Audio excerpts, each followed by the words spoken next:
Hi class, welcome to week 7. We are cruising along. Welcome to November. Really, once we get through November, you are just wrapping up for that last, that week in December before we do evaluations and a wrap up. So you're almost there. Good work. So your discussion posts have been phenomenal. I love how you have been sharing openly and honestly, and the feedback has been really sensational between one another. So keep up the good work. That has been going really well. Thank you too for completing the survey. The survey has been great. The feedback has been amazing, positive for the most part. A few things that you've said. The discussion board has been great for learning, something that helped you learn. Some changes that need to be done. Ask questions and giving feedback. If you have questions you want to ask, please access me via Canvas. In some of my classes, I will provide a questions section so we can all weigh in. But in this class, I've just provided Canvas as a way to get a hold of me for questions. And I'm usually pretty good about getting back to you. So you can ask questions in that place for now. And then your other comment was to make notes in your paper. And I do that. So if you're not seeing that, make sure you go back and you read your paper and see the comments, because 9 times out of 10, I'm making comments on your paper. And so if you don't know why you missed something, go back and look as to why you missed it, because I take a lot of time to grade your paper. So I make comments so you know what you're missing and why. A lot of those APA standards, if you are not doing your title page, your reference page, and things of that sort, you are losing those points.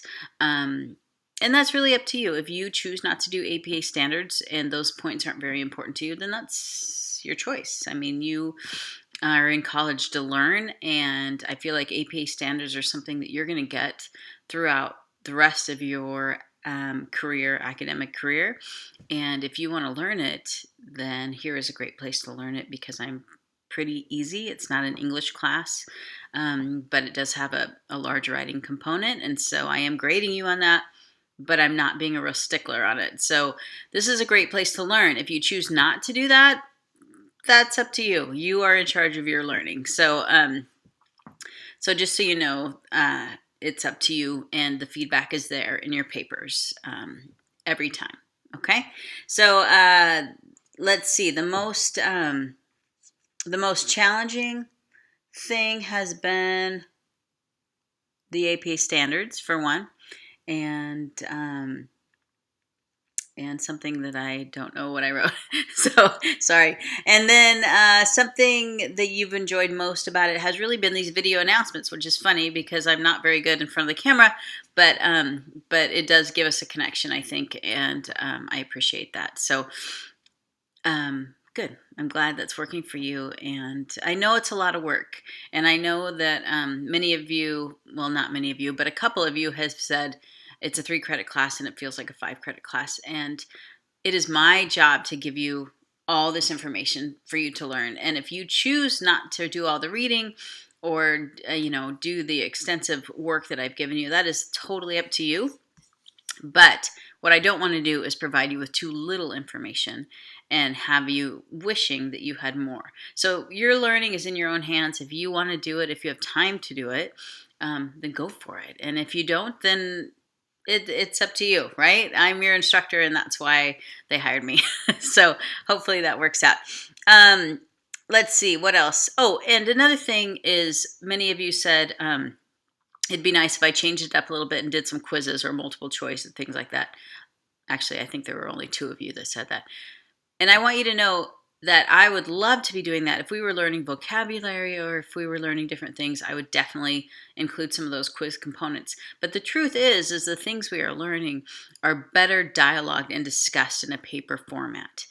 Certainly paragraphs, essays, and the long papers are going to be more efficient for the subject matter that we're covering. And I think, honestly, it allows you more room to expand on your knowledge than just a multiple choice or a quiz. And so that's why I'm doing that in this class. It is not true of all my classes, but in this class, particularly because of the subject matter, that is what I'm doing. So anyway, there's my reason, whether you like it or not.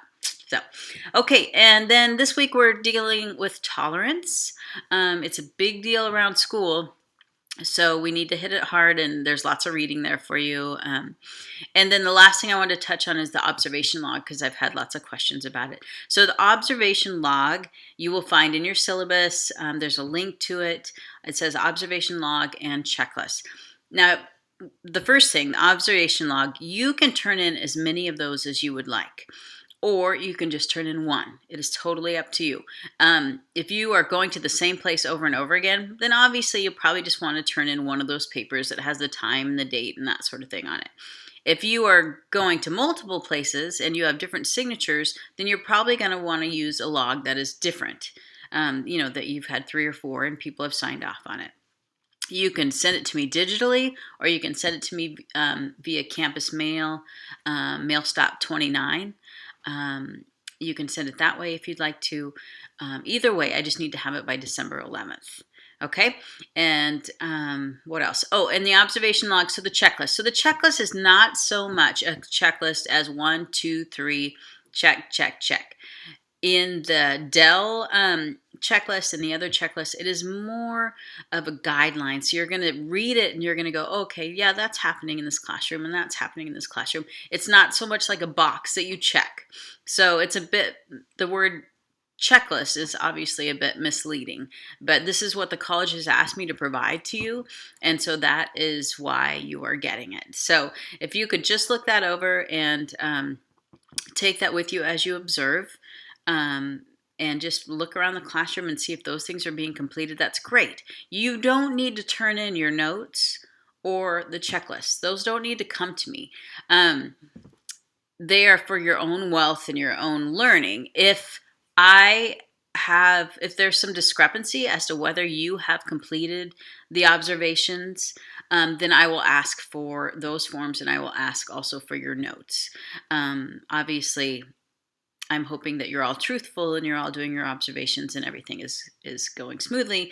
But if I should call the person that you say you observed under and they don't know who you are, then I'm going to come to you and I'm going to ask you for those notes and just have you verify that a little bit. So anyway, I don't think that's going to be a problem. And obviously you're all honest, and so I don't need to worry about that. So anyway, ask me questions. If you have any questions, please ask me via Canvas. Come see me. I have office hours. I sit there and I wait and nobody comes. So come see me if you are confused about the APA standards still. If you have something you want to discuss, I'm available to you for that reason. Okay? All right. Thanks, you guys. Take care.